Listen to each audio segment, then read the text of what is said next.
on board today, we are all fully trained to deal with any type of emergency. So in the highly unlikely event of an emergency, we do ask that you remain seated, stay calm, and follow instructions given to you by a crew member. If the safety announcement has alarmed anyone, please do not worry, guys. We do have a fully licensed bar on board. It is downstairs at the back of the boat. You will also find the toilets downstairs at the back.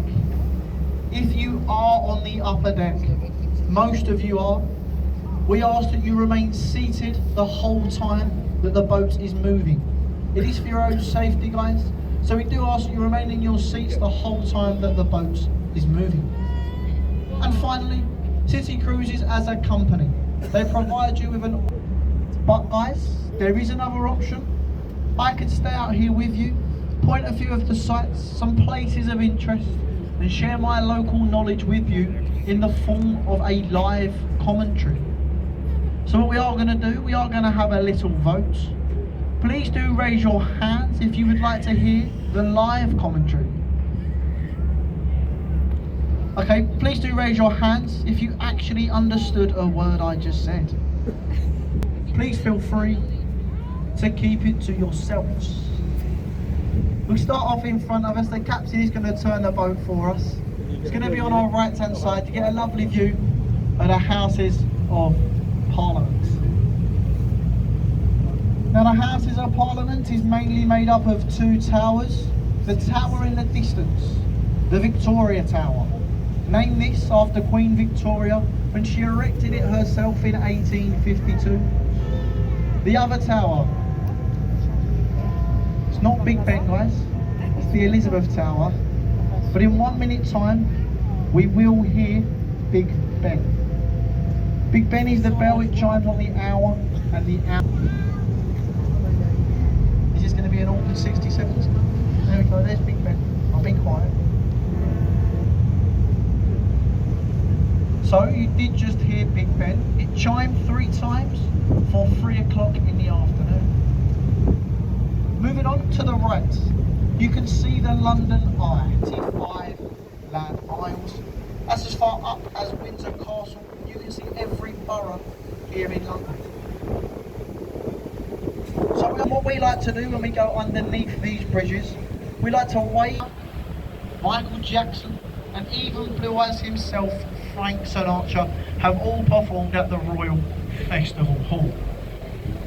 Jumping across the river now to the left, Cleopatra's Needle, and it was gifted to us by the thankful Egyptians after Lord Nelson defeated Napoleon in the Battle of the Nile.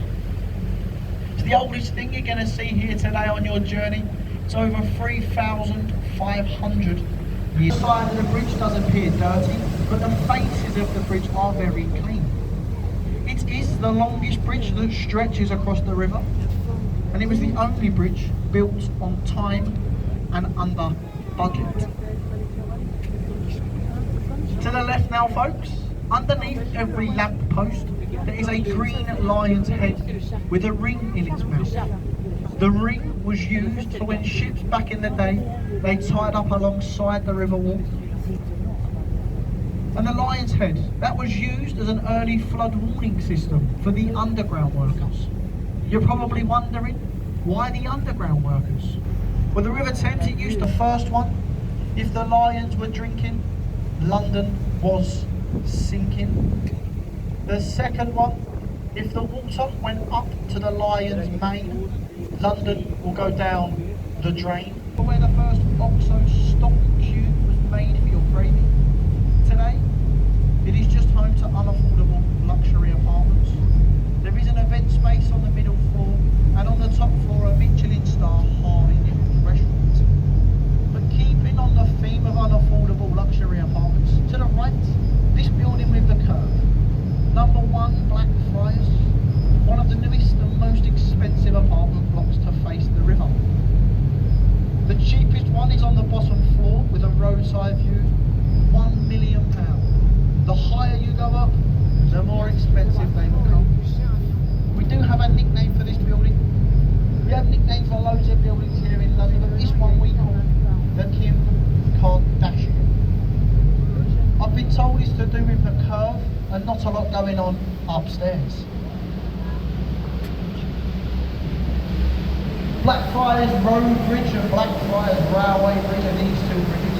The Railway Bridge is the only bridge in London to have a train station directly on top of it. It does also get 85% of its power and electricity through the solar panels on its roof. And if you are into your films, if you watch a lot of movies, the bridge may look familiar, because this bridge did star in Tom Cruise's Mission Impossible film, when he ran directly across the top of this bridge. To the left now, guys, to the left hand side, you can see a building with a grey dome roof and a cross on top. That is Sir Christopher City, and that is on Ludgate Hill. There is a viewing platform at the top, so if you go up to the top of St Paul's, you can see the whole city. From Monday to Saturday, it will set you back around £30 to round with a silver bucket asking for donations. And the most famous one they take is the silent one. That is your 5, your 10, 20 and even your £50 notes. Because they say if you drop a metal coin into the metal bucket, the noise of that, it will disturb their service. Back over to the right now, guys. Behind us is William Shakespeare's Globe Theatre. It's the only building in London to have a thatched roof. This is because the government banned buildings from having these style roofs after the Great Fire, the Globe Theatre. And they no amplification, no speakers or microphones, and everyone inside dresses up in the periodic costumes. It's like going back in time. On the hand side, there is a brown building with red window frames. It's just behind the white cabins. Now this is one of the oldest riverside pubs here in London. It is called the Anchor Tavern. There has actually been a public house on this site since 1615.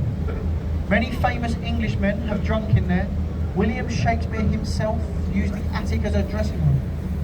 Samuel Pepys, he wrote about the Great Fire of London in there. Myself and the captain behind me, we go in there to do the